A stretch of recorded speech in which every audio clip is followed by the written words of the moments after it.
Mixer வீட்லேயே செஞ்சுருந்தேன். இது டோட்டலாக ஒரு 620 கிராம்ஸ் வந்துச்சு. குழந்தைக்காக தான் எப்பனாச்சும் கேட்டால் ஸ்நாக்ஸ் மாதிரி கொடுக்கலான்ட்டு. கடலை மாவு வந்து நான் இதுக்கு கரெக்டாக 254 கிராம்ஸ் எடுத்தேன். 250 கிராம்ஸ் நீங்கள் இன்னும் ரவுண்டாக எடுத்துக்கோங்க. இதில் நான் 1 ஸ்பூன் அரிசி மாவு சேர்த்துருக்கேன். கொஞ்சம் கிறிஸ்பினஸ் கொடுக்கும். உங்களுக்கு வேணான்னா நீங்கள் கடலை மாவு மட்டும் வச்சு செய்யலாம். இல்லாட்டா கார்ன்ஃப்ளவர் கூட ஆட் பண்ணிக்கலாம் கிறிஸ்பினஸ்க்கு.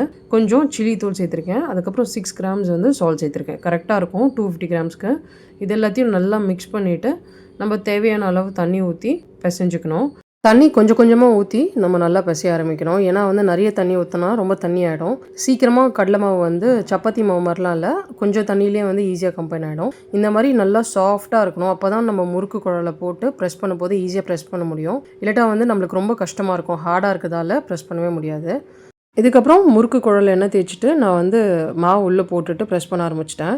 கடைசியில் பார்த்தா 2 மோல்டு ஒன்றா இருந்திருக்கு. பொடியும் சரி, இன்னும் கொஞ்சம் பெரிய சைஸும். அதனால் இப்போ சுத்தமாக ப்ரெஸ் பண்ணவே முடியல.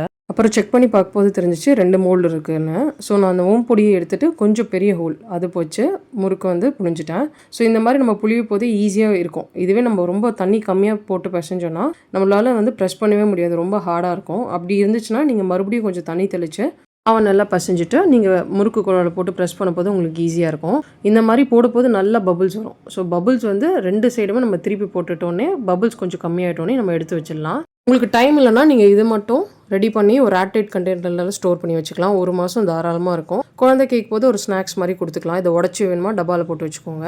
அப்படி உங்களுக்கு வேண்டாம் ஒரு மிக்சர் மாதிரி பண்ணணுன்னா நான் இதில் எக்ஸ்ட்ராவாக அவுல், உடச்சக்கல்ல, கார்ன் சேர்த்துருக்கேன். உங்களுக்கு வேணும்னா நீங்கள் வேர்க்கடலை, நட்ஸ் பாதாம், முந்திரி, ட்ரை கிரேப்ஸ் இதெல்லாம் கூட எண்ணெயில் நல்லா பொரிச்சிட்டு சேர்த்துக்கலாம். அதே மாதிரி கொப்பரை தேங்காய் அதை கூட நீங்கள் ஸ்லைஸாக கட் பண்ணி வேணும் சேர்த்துக்கலாம். நெக்ஸ்ட்டு நான் எண்ணெயில் போட்டிருக்குது பார்த்தீங்கன்னா ரா கார்ன்ஃப்ளெக்ஸ். இது நம்ம ஆயிலில் போட்டுட்டு நம்ம பொரிச்சு எடுத்துகிட்டு இதில் கூட கொஞ்சம் சால்ட், சில்லி பவுடர் சேர்த்து ஸ்நாக்ஸ் மாதிரி சாப்பிட்லாம். நான் கொஞ்சம் உடச்சக்கல்ல, அதே மாதிரி அவுல், அப்புறம் வாஷ் பண்ணி கருவேப்பிலை வச்சுருந்தேன். அதையும் சேர்த்துட்டு நல்லா கருவேப்பிலை பொரிஞ்சதுக்கப்புறமா நான் பூண்டு நான் இடித்து வச்சுருந்தேன். அதையும் சேர்த்துட்டு நல்லா இந்த எண்ணெயில் ஃப்ரை பண்ணி எடுத்து வச்சுக்கணும். ஸோ இது எல்லாத்துலேயும் எதுலேயுமே நம்ம சால்ட், நம்ம சில்லி தூள் சேர்க்கல. ஸோ இது டேஸ்ட் பண்ணும்போது நம்மளுக்கு உப்பு, காரம் எதுவுமே இருக்காது. ஸோ இதில் நம்ம தேவையான அளவு சால்ட்டு, சில்லி தூள் சேர்த்து நல்லா மிக்ஸ் பண்ணிக்கணும். இதுக்கப்புறம் நம்ம இதை டேஸ்ட் கூட பண்ணி பார்க்கலாம். சால்ட் அப்புறம் சில்லி தூள் கரெக்டாக இருக்கான்ட்டு. சப்போஸ் உங்களுக்கு சால்ட் ஏதாச்சும் சில்லி தூள் கம்மியாக இருந்துச்சுன்னா மறுபடியும் ஆட் பண்ணிக்கோங்க. எனக்கு காரம் கொஞ்சம் கம்மியாக இருந்துச்சு. ஸோ அதனால் நான் எக்ஸ்ட்ரா காரம் சேர்த்துட்டு நல்லா மிக்ஸ் பண்ணிக்கிட்டேன். நெக்ஸ்ட்டு நம்ம கடலை மாவில் இந்த முறுக்கு மாதிரி செஞ்சு வச்சுருக்கோம்ல, அதை நல்லா ப்ரெஸ் பண்ணி உடச்சிக்கணும்.